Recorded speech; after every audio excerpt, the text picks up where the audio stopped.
This is Annie Banerjee, and I am going to speak to you today about family-based relationship and the I-130 process. As you know, if you want to get the United States green card, there are several ways to get that. Employment-based, where your employer sponsors you for the green card. There is still diversity visa, which is the visa lottery. It's still available for certain countries. And then you have asylum, and then you have what we're going to talk about today is family-based immigration. The family-based immigration process is if you are either the spouse, kids, or parents of US citizens or green card holders, then you can get into the United States with the green card. It also applies, forgot in the last sentence. It also applies to brothers and sisters of United States citizen. So all these relationships are categorized based on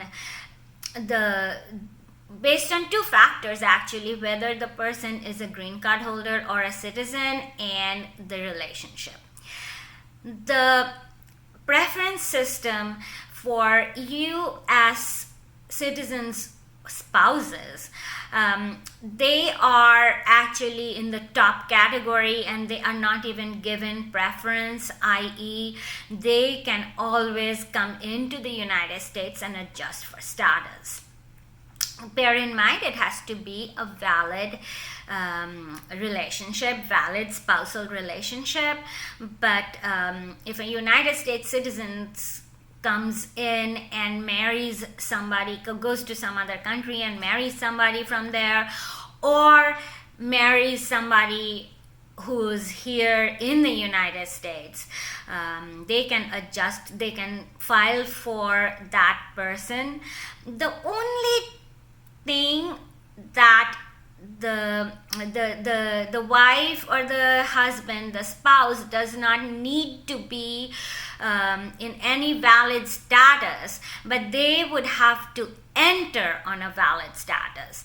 So say, for instance, somebody came over on a visitor's visa, overstayed the visa, and then just fell in love with somebody who's a United States citizen, then that United States citizen can file for the green card for this spouse. So the first preference, and there is no preference quota for that. So the first preference, family-based, goes to unmarried children of citizens. So they are obviously adults, because if they were not, then they would be given citizenship much sooner if they were just born, although that is going to change by the recent Trump news. What used to happen is that anybody born in the United States, and that is still valid, it's in the Constitution, anybody born in the United States is automatically a citizen of the United States. Anybody born of parents of United States outside the United States is also a citizen of the United States. However, the Trump move is going to cancel that.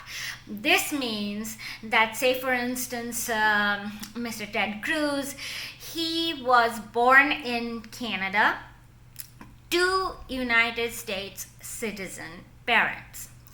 Now, in this situation, it is still, you can still obtain United States citizenship. However, the Trump government is proposing to change that so that they have to probably come into the United States and file for citizenship. Although the N400, they can easily file the N400 because they are citizens at birth. And this rule came out yesterday, so I have not had there is no rule yet. Once the rule gets published, we can see and talk about it, but for now this is just what came out of the Trump administration, with no further declarations from them, and obviously this is probably going to be litigated, but anyways, this is what we have. So that it is not law right now, but this is something to bear in mind. The second preference has two categories. 2A, which is the spouses and minor children of permanent residents, that is green card holders. So that is 2A. And 2B are the unmarried sons and daughters of over 21 for permanent residents. Let me go back. The first preference is for unmarried 21 years plus of citizens, of children of U.S. citizens.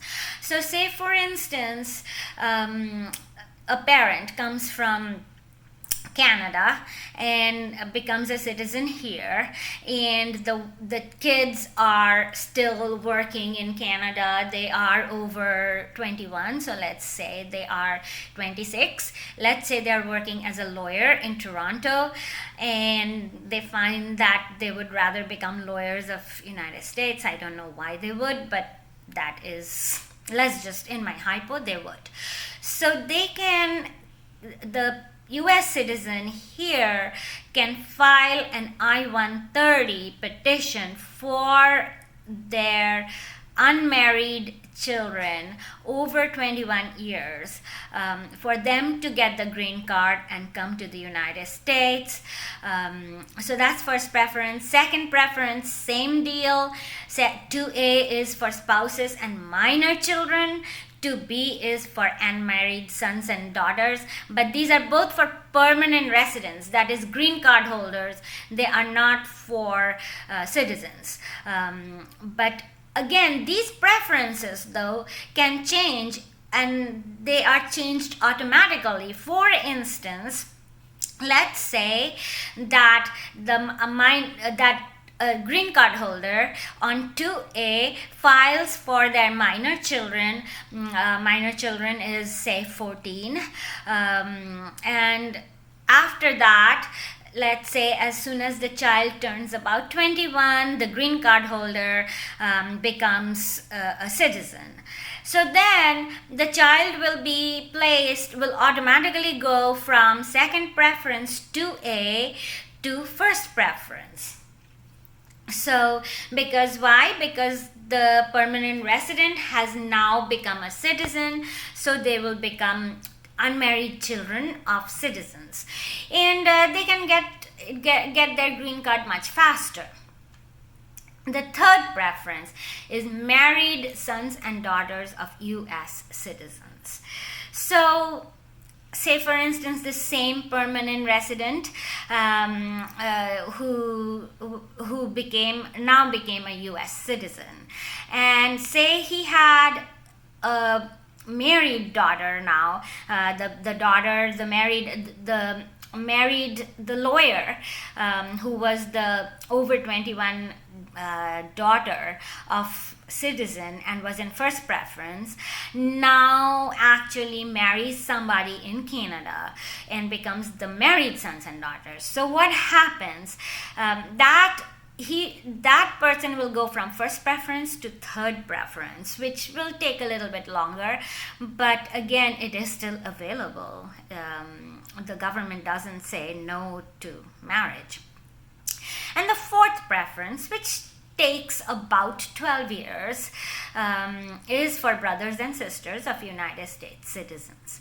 Now, I often have clients who think that brothers and sisters of adult citizens, what happens is that the parents of United States citizens, if somebody files, and the parents of United States citizens is also first preference. So very often children who's come to the United States and become citizens file for their parents, and it's on the first preference, and they get priority green card. But then they have the other brothers and sisters who are minors. No, on their first preference, the brothers and sisters of citizens cannot come in. Only the parents come in. And very often I get the question, why they are the minor children, who look after them? The parents will say, who will look after them if we come to the United States? Well, yeah, that's a problem, because the brothers and sisters are in the fourth preference, and the parents would be in the first preference. Remember, the reason, the rationale behind family petitions is for uniting the blood relations, the blood relatives of United States citizen or the green card holder. And that is where it is maintained. The law is not crafted to decide on who is going to look after foreign brothers and sisters of United States citizens. Unfortunately, the law first preference is designed to have citizens be united with their parents. The siblings, yes, is the same thing. The siblings can be united, but they are in fourth preference. They are not a priority category, and it takes 12 years. And that's an important distinction to hold. Now, the form. Okay, so the form to get family-based immigration is I-130. That's the basic form. For spouses, they also have to file the I-130A. There used to be a form called G-325, which had all the information on the sponsor and the beneficiary, but that form has now been incorporated into the I-130 itself, so that is not used anymore. Now, and the form itself is not hard to fill out, which is why a lot of notarios from Mexico who are not U.S. Lawyers, they fill this out, practice illegally, and make mistakes. It's not hard to fill out, but it is not easy as well. So the form you fill out, and then I often get questions about what documents. Is there a way to arrange these documents? And the answer is no, but it would make sense if you arrange them in a logical fashion. Now, whenever I say documents, is there any requirement to submit any documents whatsoever with any forms with USCIS? No. What we have is that the sponsor and the applicant, the beneficiary, has the burden to prove their case. They have the burden. They are asking for CIS, for a benefit from the CIS. CIS does not have the burden of proof. The burden of proof rests entirely on the applicants, whether they're the petitioner, beneficiary, both. We have the burden of proof. And obviously, then we have to file with documents that asserts our burden of proof. Now, what are we filing when we file family-based petition? we have to prove whether the sponsor, i.e. the US person, is a green card holder or a citizen. So we have to prove that they are either a citizen or a green card holder. For green card holders, of course, it's easy. They have to have their green card, copies of their green card. For citizens, either their birth certificate that they were born here, or their citizenship certificate if they were naturalized in the United States. And then you have to prove the relationship. So obviously, if you are the spouse, then the marriage certificate plus some other documents to show that you are indeed the wife. That might be pictures, that might be whatever else you have to show that you are the wife. Maybe pictures of your wedding. If it's the parents, then parents have to prove that they are the children. The children have to prove they are the parents. Parents have to prove they are the children. There can be a lot of and what the CIS prefers is government issued documents. A lot of times you have passports that are issued by the government for parent-child relationships, like, passports in foreign places will have the child and the name of the father, or in some countries like in India, for instance, high school graduation certificates have names of the father.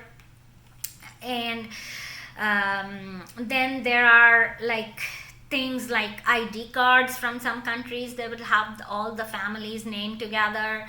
And for the fourth preference, for brothers and sisters, you also have to prove they have to be the blood brother and sister. So you have to prove that your brother, your parents, and I mean the US citizen parents and the foreign brothers and sisters have the same parents. It has to be blood relation, and it has to be the same parents.